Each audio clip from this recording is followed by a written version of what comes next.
Okay, I think this is a good time to start. So first of all, thank you everyone for joining today. We're going to be running through blood pressure home monitoring at accuRx. In terms of a general outline of the housekeeping and rules as we go through the presentation, and we are going to record this webinar and we'll post it on our Facebook group and our YouTube channel afterwards. So if you did want to share this with any colleagues that aren't able to join today, you'll be able to do that. Please do submit your questions if you have any throughout the webinar on the question and answer function at the bottom. You will have the opportunity to upvote others' questions as well, which will kind of shoot them higher up in the question box so that we know what to prioritize answering. We will be answering questions throughout the webinar by responding directly within the question and answer box, but then at the end we'll also have some live Q&A as well, and we'll try to cover as many questions as possible. In terms of a rough agenda for today's webinar, we're first of all going to start off with an introduction to blood pressure monitoring and Florey Plus at accuRx. We'll then be giving a demo of our blood pressure home monitoring Floreys and also giving an overview of how to get access to these questionnaires. My name is Brooke. I'm an account manager at accuRx, but also on the call today, we have got Vivek, who is our clinical lead at accuRx, and also Becky, who's one of our partnerships leads, who will be helping to answer questions within the question and answer function. So over to Vivek. Okay, hello everyone. Thanks for joining. So I'll start with a quick intro about Floreys. So what are they? Really simple. From the toolbar, a clinician, a healthcare worker, can send an SMS to a patient with a questionnaire link. The patient opens it up on their phone or their laptop, fills in some quick questions and submits it. The answers come back to the practice and can be saved in a coded entry. So key benefits: integrate with the patient record, so all inbound and outbound comms are saved. Saves time for patients and potentially avoids unnecessary appointments if all you need is to gather some simple data. And hopefully improves long-term condition monitoring and therefore its care. So specifically, I'm going to be focusing this webinar on the blood pressure monitoring questionnaire. And you can see we've got three types: a one-off, one that goes over 4 days, and one that goes over 7 days. So a bit of a background. So why did we even make this questionnaire? So we spent a fair amount of time in practices, and we see the same process over and over again. I, as a healthcare worker, see a patient. I want to get an idea of the average blood pressure readings. So I ask the patient to write some readings down at home, and over the next few days, to hand it back to the practice. So they record the readings at home, often scribbled on a piece of paper, leave it at a reception. Eventually, it might get scanned in, or I might review the actual paper, but at some point it gets back to me. And at that point, I'm manually recording and calculating averages and deciding what to do. So we knew it was a slow and difficult process, and we were sure Floreys could help. And this was all happening before COVID even hit. And obviously now that work's become more remote, it's become more important more than ever. So on that note, we were informed by a lot of CCGs. Actually, there's this standard operating procedure coming out for blood pressure at home, for monitoring and managing patients with known hypertension. So we've worked with those CCGs to adapt our previous blood pressure home monitoring Flurry to implement some of this guidance. So just to call out, the actual document itself specifically states self and tele-monitoring of blood pressure is supported by evidence, it's cost effective, saves GPs time, and reduces the incidence of clinical events. Specific changes that we made were part of the 4-day home blood pressure Flurry. The patient now gets asked for 2 blood pressure readings in the morning, along with a pulse, and 2 readings in the evening, along with a pulse. We also keep the SNOMED codes saved back to the record, consistent with the recommendations. Okay, so time for a demo. So I've got patient Kenneth Bolton up on EMIS, and I've got my green toolbar here. So if you click on the message button, it opens up the current patient. I'll click on the Flurry tab, and you can see the kind of long list of Floreys that we've got. I'm going to focus on the home monitoring Flurry with this demo. Okay, so dear Mr. Bolton, use the link below to use our home blood pressure questionnaire. This will allow you to submit blood pressure readings in the morning and in the evening, and you'll have to do this for 4 days. So send and save. So that's the end of the flow from the GP, the nurse, the healthcare worker's side until the patient responds.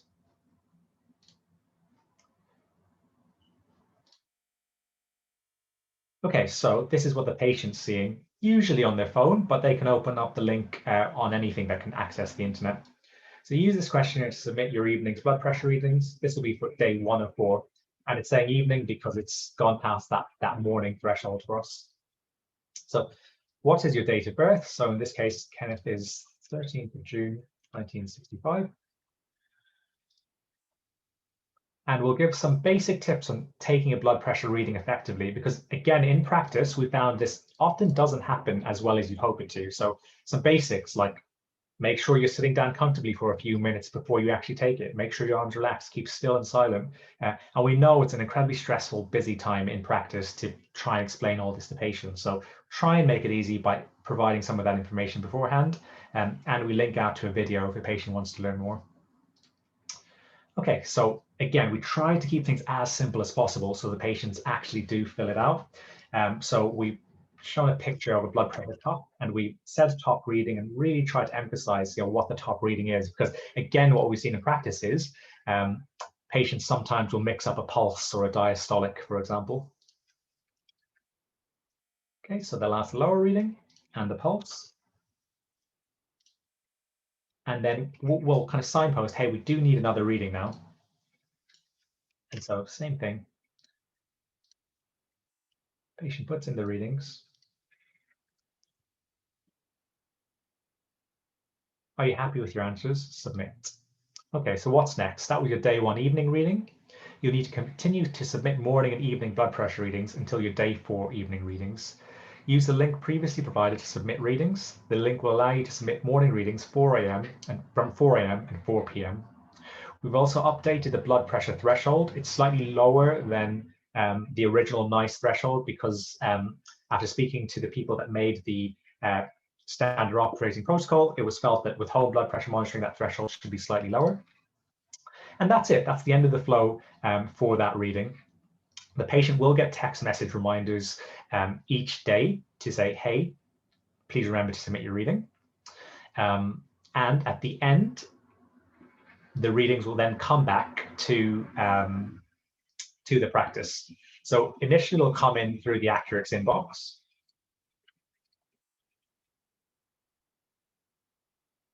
So you can see here the various raw readings along with the average.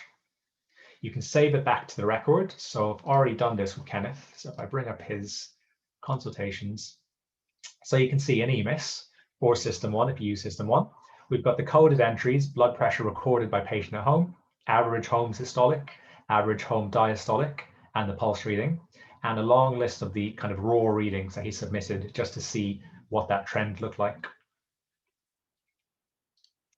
So that is the end of the demo.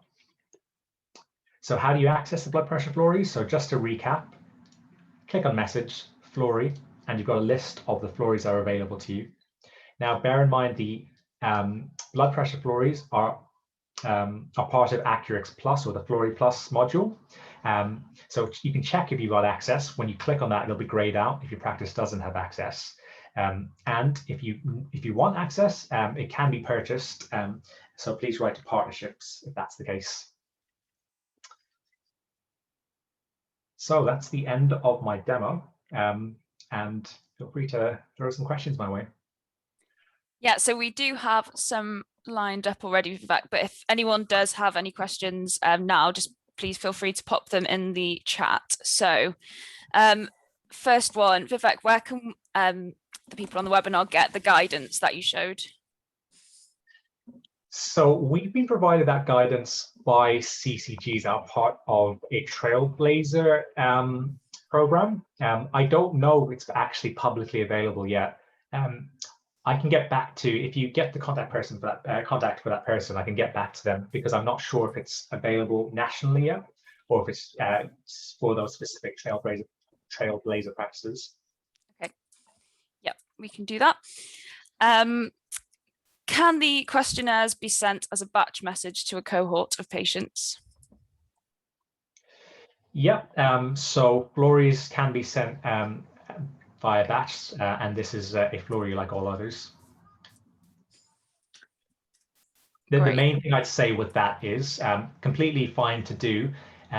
In practice, what I found with speaking to patients is it's quite helpful to really be clear with them what's going on. So with a one-off questionnaire, it's quite easy. You can say, hey, do you smoke? Do you not smoke? But with something like this, getting patients to be a bit preempted, say, do you have a blood pressure monitor? You're going to get an SMS for each day, twice a day, 4 days. It really does help get them to actually complete it. Great, thank you. If the blood pressure reading that you've received is raised, does anyone get alerted about this? Yeah, it's a good question. So no, that pushes us into medical device territory at the point that we start interpreting the information. So we're quite clear when we safety net to the patient, but there's no kind of interpretation. So if the patient enters a systolic of 180, we won't kind of flag that up to the clinician, for example. Okie doke. Sorry, but also on that note, with responses, what we tell practices is within the inbox to set up your blood pressure teams so that it doesn't all rely on one person to review responses. So if you click on inbox, and then within the Flurry teams, there's a blood pressure team. And so you probably want to decide on maybe your blood pressure lead or some of the nurses of the practice to be notified of the incoming responses so that if the person who's away, if the person sent it is away, someone else can monitor that response. Cool, thank you. If the patient doesn't complete all the days of readings, will the ones that they have done come through? Yeah. So patients aren't the best at completing absolutely every reading, and we knew that. So we provide all the raw readings that the patient submits. So if they only submit 1 or 2, you will see those readings at the end of the 4 days. Thank you. Next question. Can the Flurry questionnaires be sent via email to patients so that they can open them up on their iPad to respond? Yeah, that's a summary of the question. So yeah, you may have seen something on my toolbar that's a bit different to your toolbar. So I've got a phone and email toggle. So not yet for most people. For most people, you won't have that toggle yet, and it's only via phone. This is kind of separate to Flurry, but related to your question. We're soon going to be releasing the functionality to be able to email patients. So then you could do that quite soon. So I could click on 4-day home monitoring, click an email, kenneth.bolton@gmail.com. I'm not actually going to email it in case that's a real person, but yeah, you could do it that way. Not yet, but soon enough. In a situation like that, while you're waiting, you probably just want to get that link across to them however you're currently emailing patients. So when you send the questionnaire, you will then be able to, if I show you an example, I'm in the inbox, I go to sent, and you can see I can actually just copy and paste that link. So you could, while you're waiting for email functionality from accuRx, just take the link out and email the patients how you normally would. Thank you. If a patient has completed all of their home monitorings, but not recorded, can the patient submit all the readings in one go, or do they need to submit separately for each reading? Yeah, not currently. So it's a really good point, because I suppose there's a world where some patients might be writing down all their readings and then decide to put it in later. So no, they can't kind of submit them all in one go, but it's something we'll keep an eye out with feedback. If that's something that happens quite commonly, it might be something we need to build, but it's not something they can do right now. Thank you. Just got a question about the save to record functionality. So how did you save it to the patient record? Was it automatic? So I'll show you. The problem is I already saved it with Kenneth, so you wouldn't have seen the actual saving process. Let me see if I've got another example.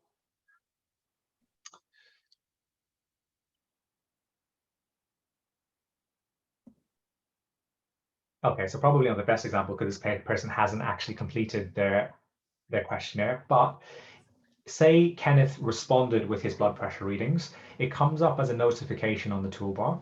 You can review it in the inbox, and if you're happy with the readings, you can click Save to Record.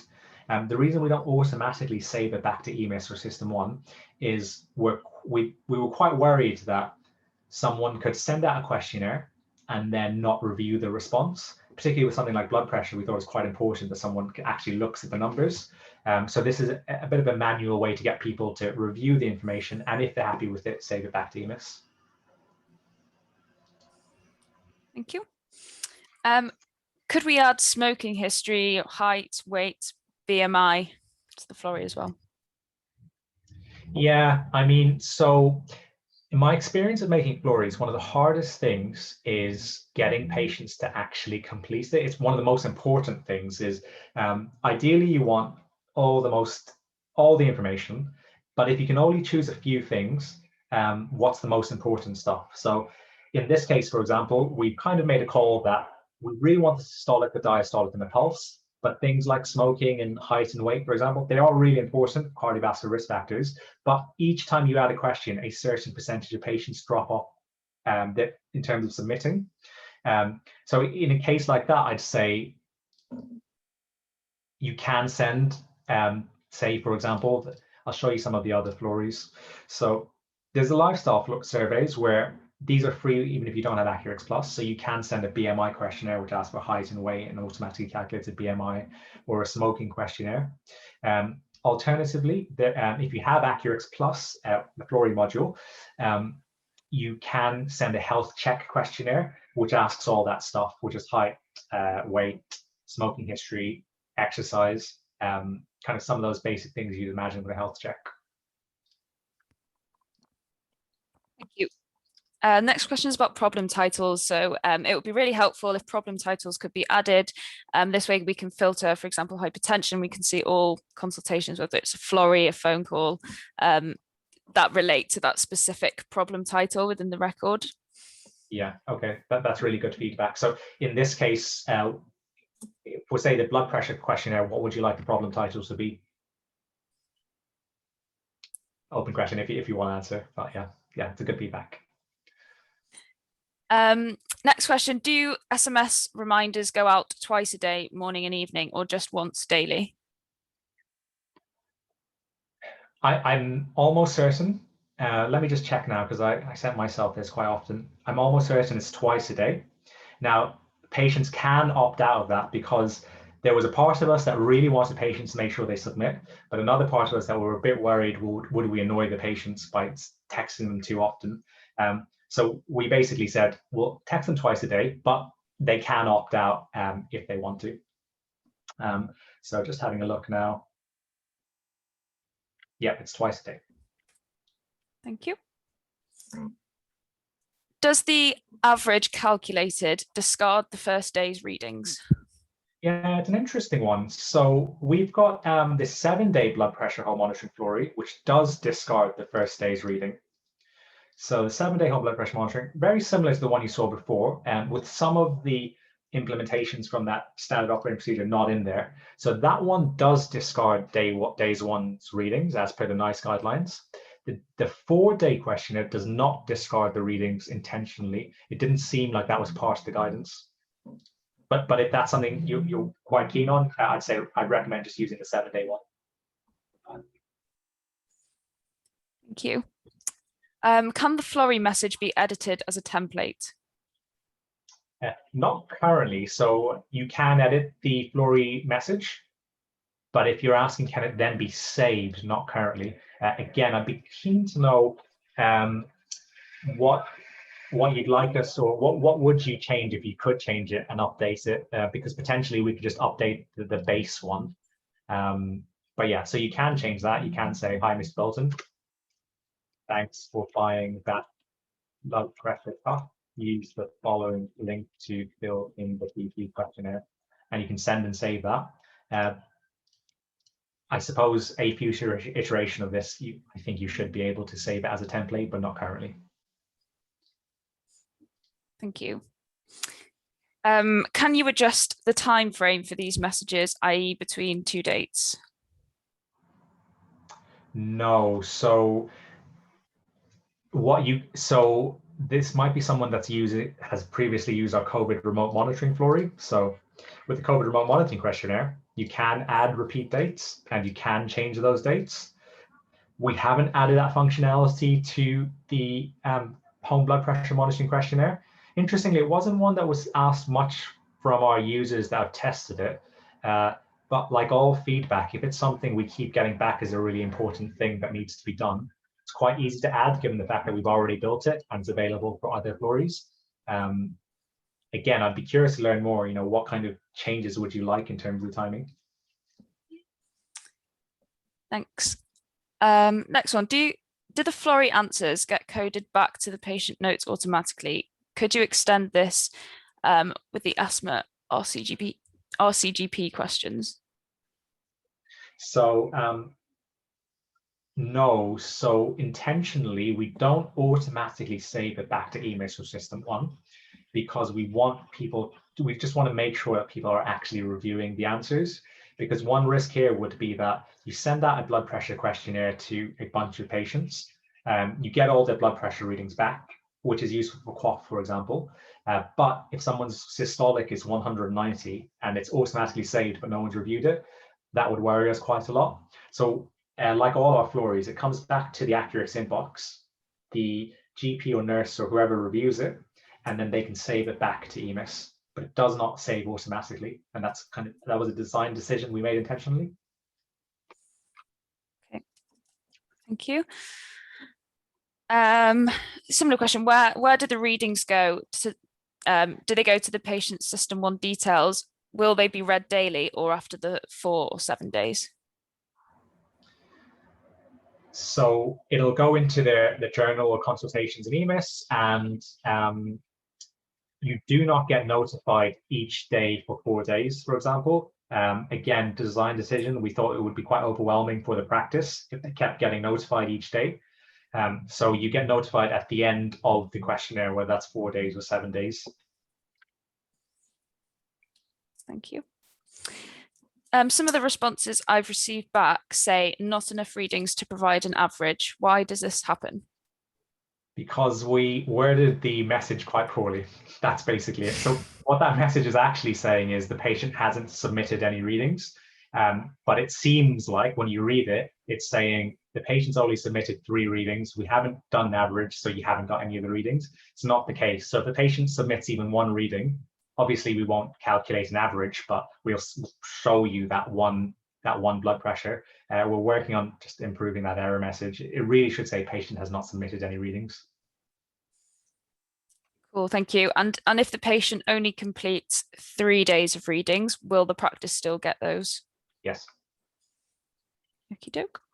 The expectation is actually, to be honest, most patients probably won't complete 4 readings a day for 4 days. So if they do 3 days of readings, that's actually pretty good.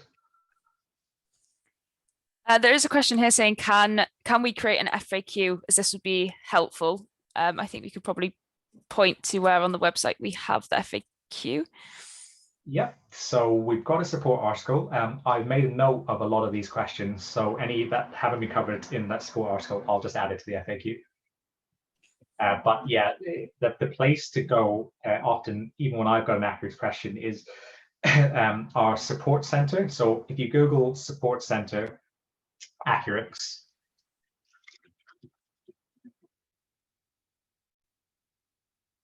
it'll be the first thing that comes up, accuRx Help Center.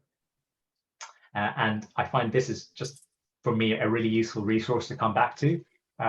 So for example, with Floreys, what's a Flurry? What's the available Floreys? What are the screenshots of the blood pressure Flurry, et cetera, et cetera. So particularly with this one, there will be a SNOMED codes and questions for the blood pressure questionnaire and SNOMED codes and questions for the home monitoring one. So I'd say that's your first protocol, but I'll update it on any questions we get today. Thank you. Question here, can you change the BMI Flurry to record in centimeters instead of meters because EMIS Web records in centimeters?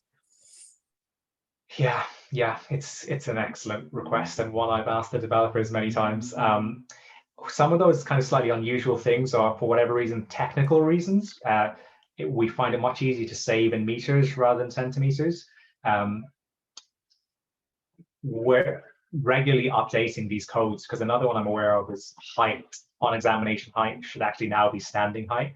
So we do regularly review these SNOMED codes, but yeah, we'll get back to that one when we can figure out the technical reason why it's meters and not centimeters on our side. Thank you. Question here, is there a way to audit Floreys that have been sent once they've been filed? We need to submit data every month to our CCG for the home BP monitoring scheme on the number of patients who submit their readings using a digital platform. I can't work out how to find this information out. Yeah, so depending on how you do your searches, the unique things for a Florey will be all our Floreys have this free text which says online questionnaire completed by patient. So for example, on an EMIS search, you probably want to look for that particular free text. So then you're just picking up Floreys. And then any consultation that also has these codes associated, so blood pressure recorded by home, average, systolic, diastolic, and pulse, then you can pull out whichever patients have had this Florey sent and who have responded to it. So it's all about picking the right codes and picking the free text online questionnaire completed by patient. Thank you. Is the questionnaire available in different languages, e.g. high blood pressure is prevalent amongst the Asian communities? No, so translation is something we're incredibly keen on at accuRx to try and crack. We've looked into things like translation tools, like Google Translate. We weren't particularly convinced they were safe to use, or maybe safe is not the right word, accurate enough to use.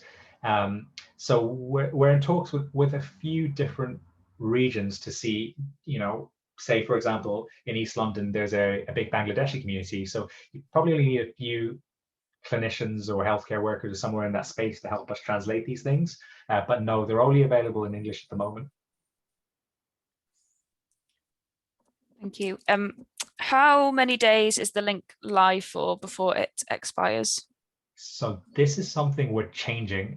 It becomes live at the point the patient receives it. We've had feedback from users that it can take some time for the patient, one, to just start doing it, two, to sometimes buy a blood pressure monitor. So we're actually going to extend that to 30 days. So at the point a clinician sends it, the link's going to be live for 30 days from when they first start using it. At the moment, it's live from when they first receive it, but the change is coming in. So that's 30 days from when they start using it. Thank you. Does the Flurry automatically average the reading over 4 days and code them in average home BP? Yeah, that's exactly right. So the code is average home systolic blood pressure 127, and that'll be averaging out all these different systolics down here. And then the code is average home diastolic blood pressure, and again, it'll just be averaging out all of these. I'm going to say we don't individually code each and every reading the patient submits, only the average. Thank you. Does the 7-day questionnaire ask for 2 readings? I thought it only asked for 1 twice a day. Exactly. Yeah. You are right, whoever asked that question. So the 7-day questionnaire was made prior to that protocol that I kind of talked through on the initial slides. So that only asks for 1 reading in the morning, 1 reading in the evening. We tried following the NICE guidance at that point. What we told patients was, take a reading, wait a few minutes, take another reading, make sure it levels out. At the point it's leveled out, provide that reading. So we thought that was a good average for the morning and the evening for 7 days. We haven't changed that. We thought 4 readings over 7 days would be quite difficult for a patient. It could well be that's what we end up deciding to do, but we haven't got any plans to do that. So the 4-day questionnaire, 2 readings in the morning, 2 readings in the evening for 4 days. The 7-day questionnaire, one reading in the morning, one reading in the evening for 7 days. Thank you. Have you risk assessed the platform and put controls in to mitigate the risk? For example, how are severe hypertensive blood pressures managed, especially if they are submitted over the weekend? Yep, it's a really good point. And so it's one of these ones where, so going back to the original process. So the original process is this, that the patient has a scrap piece of paper or maybe, you know, a spreadsheet. They fill out readings over X number of days. Hopefully the safety net is, you know, if you develop X, Y, or Z, then please present to the practice. They'll then hand that back to the reception, and at some point that gets reviewed by a clinician. I think in an ideal world, we'd be a medical device and we'd immediately interpret systolic of 180, oh, that's worrying, and just tell the patient, go seek urgent medical attention. We think our current questionnaire is an improvement from the current process. We don't think it's yet good enough to say we're not a medical device, so we don't interpret that, for example. The things that we do are safety net to the patient, the red flags such as chest pain, visual problems, and signpost to them the readings to look out for. Now, the patient could ignore it. They could do a lot of these things, but we've made a judgment call on the clinical team at accuRx that it's an improvement over the current process. Thank you. This isn't necessarily related to the blood pressure Floreys, but there's a question here on how to set up a team. So within the inbox. Yep. So it's a bit of a hidden feature at accuRx, and one, I don't know if a lot of people know about it, but if you click on your initials and then you click on manage practice, you see under your practice, there's manage team notifications. So if you click on that, you'll actually be able to look through the various teams. So say, for example, the alcohol team, and go through the users and decide, do you want them to be part of the team, i.e. notified? Because being part of a team basically means you're going to get notified. That would be how you manage it at a practice level. At an individual level, you can just go into your own inbox and switch on or off notifications. But yeah, just to recap on that. So click on your initials, manage practice. Under your practice, there's a manage team notifications button, at which point you can toggle individuals on and off. Thank you. Do you have a similar system in place for a pulse oximetry at home service? Not yet, but much like BP at home, a lot of this stuff is coming. So we currently only do that for, going back to another Flurry, is the COVID remote monitoring questionnaire. So this was built when we had that huge peak, that huge spike of patients as inpatients and moderately unwell patients at home needing remote monitoring. So we'd ask simple questions such as, are you more tired today than you were yesterday? We'd ask them if they had a blood pressure monitor and a SATS probe, and if yes, then they can submit readings. We're thinking about extracting from that just the pulse oximeter side of things. So it's work in the pipeline. A really simple pulse oximetry Flurry, a bit like the one-off blood pressure. But if the question is in the context of COVID remote monitoring, we do have a Flurry for that. Thank you. Is there a way of having the response return to the requester only rather than the whole team? For instance, if we send a Flurry batch, we don't want the responses to flood everybody's inbox. So you can't assign it to an individual person. In that case, if you send out a batch of blood pressure Floreys, you just want to be sure on who's got team notifications on. So in that instance, I would be telling whoever's managing things at the practice to go to manage practice, set up a notification. So 2 or 3 people are getting those blood pressure notifications, whoever you want. And they then no one else will get bombarded with batch Flurry responses. Thank you. If the blood pressure is above the set limit of 170 over 115, can the patient still submit the reading? Yeah, They can. So we don't interpret the patient's information. We just collect the raw data and present it back to the clinician. So if a patient submits a systolic of 175, they can still submit it.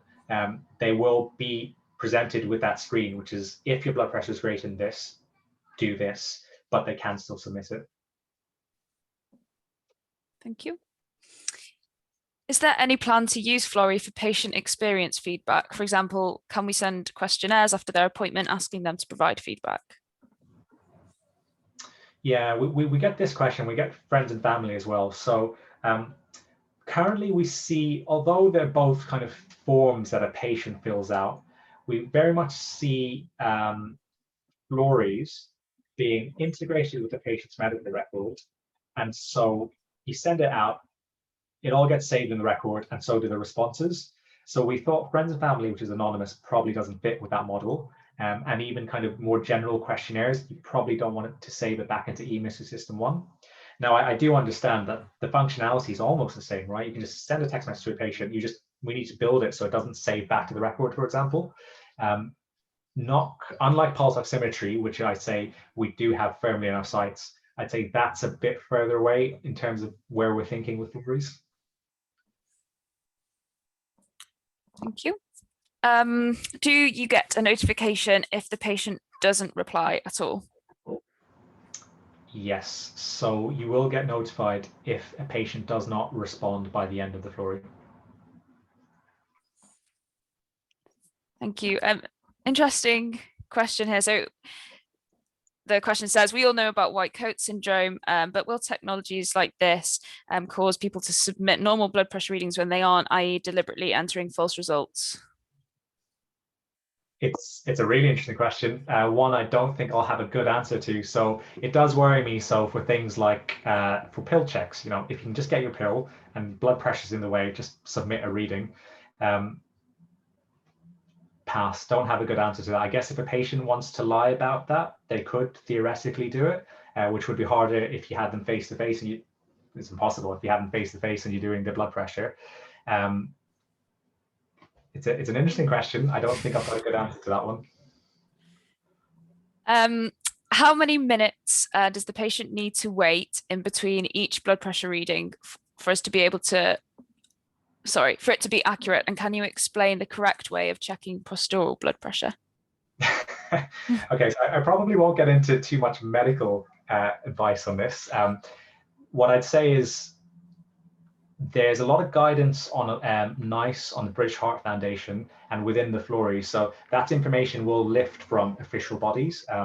Particularly that operating procedure is quite helpful as well. I think they wait for 2 to 3 minutes, something like that, but don't take my word for it. I'm not here to provide medical advice in this forum. But that information is in the actual Flurry. Thank you. I think we might have covered this, but do we receive a message in the inbox for each reading, or do we receive a message at the end of the period with all readings included in one message? Yeah, so this was a specific design decision, and we were worried that clinicians would get overly notified and add to their workload if they're getting a message every day for 4 days or 7 days. So we intentionally only provide all of the readings at the end of the 4 days or the 7 days. Thank you. So we've got about five minutes left. Do the average coded blood pressure readings show up on eMIS health status or System 1 quick glance? We found that the coded home blood pressure readings don't replace on examination blood pressure readings. So the most recent patient readings are not being updated on the patient record for searches, etc. Yeah, so this goes back to that coding issue. So there's been some changes codes-wise since the introduction of SNOMED. So at the moment, for example, we use so this isn't related to blood pressure actually, but for example, we use on examination height, but actually now you need to use standing height. So we're currently going through some of our codes and updating them. Blood pressure is the opposite, which is we break it down by systolic and diastolic. Again, this isn't for the average, this is for the one-off. And for whatever reason on EMIS, when you break it down separately, it doesn't show it quite as you'd like. So we're looking into how we can do on examination blood pressure reading. So you get it on the health status screen for blood pressure, and the opposite, standing height, so that you can get it on the health status screen. Yeah, so bit of a long answer. In terms of average, so the readings here, average home systolic, average home diastolic, I don't believe these readings show in the summary anyway. So that's just the way EMIS has set that up. I believe that average is yet to show in that summary section, because in this case, we're using the official codes advised, and even still, EMIS isn't showing it. It might be worth, when you're in front of your PCs, opening up a dummy patient and adding average home systolic and seeing if that comes under summary. I don't think that's related to our Floreys. I think EMIS has just decided to not show that in the patient summary. Thank you. You said that EMIS can search on text to find those questionnaires. Are you aware of something similar in System 1 where they can search text? So I don't know about System 1 searches. With things like that, like many things, are out of my specific knowledge. What I recommend is we do have a Facebook group, and it's got loads of really knowledgeable practice managers, GPs, nurses, and they'll be able to get that answer for you quite easily. Thank you. Again, I think we might have covered this one, so if we have, you can defer it, but I'd assumed replies always went to the sender only. However, I think the implication you've given is that there can be a general inbox. How do we set this up? Or does the reply automatically go to the requester and the general inbox? Yeah, okay. So the reply will notify anyone on the blood pressure team and the sender. So in this case, I'll just go through it again because I know it's a bit of a hidden functionality. So if you go under Manage Practice, and then Your Practice, Manage Team Notifications, you'll be able to look who's on the blood pressure team for notifications and decide who does or doesn't get notified. So it won't be just the sender, it'll be those people as well. Side note, this isn't blood pressure, but while I'm kind of talking about assigning responses back, with SMSs, you can change who the response goes back to. So if you click on Allow Patient to Respond, you can pick a team. So for example, I could pick the blood pressure team. Alternatively, I might actually want to assign it back to Brooke. So even though I'm sending it, someone else is reviewing it. But that's SMS patient responses. Thank you. Is there a way to repeat the Flurry automatically for a year, or do we have to resend it every week? Resend it every week. So say that again, sorry. Is there a way to repeat the Flurry automatically for a year, or do we have to resend it every week? I think maybe if you're monitoring like people over more than 7 days and you want to resend it after 7 days. At the moment, it needs to be done manually. One of our concerns with scheduling Floreys, say a year into the future, is quite a lot can change in a year. So we haven't introduced that functionality in terms of repeating it yearly, for example. Again, everything's open for change. We get a lot of feedback, but interestingly, we haven't had too much feedback on that. Okay, thank you. I think, just conscious of times, this is only running for technically 1 more minute. We'll just tie up the live Q&A there. If anybody does have any other questions that you'd like to get answered, do feel free to, I think, sending them through to the support team. Do you think would be best, Vivek? Or we can... Yeah, that's probably best.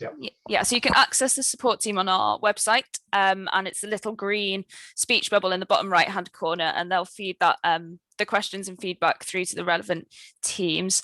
If you could just share your screen again, Vivek, I've just got some links I just want to put up on the screen for anyone that wants to. Just get to the next slide. Cool. So Vivek mentioned the Facebook community at the bottom of this slide there. That's the link that you'll need to use. That will take you straight through to the Facebook group. And if you're not already a member, you can request to join.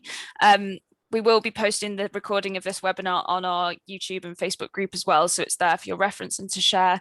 And if you do have any questions about purchasing Flurry Plus, do direct them to partnerships@accuRx.com and we'll get back to you as soon as possible. But thank you so much for everyone for joining us today, and we will see you all soon.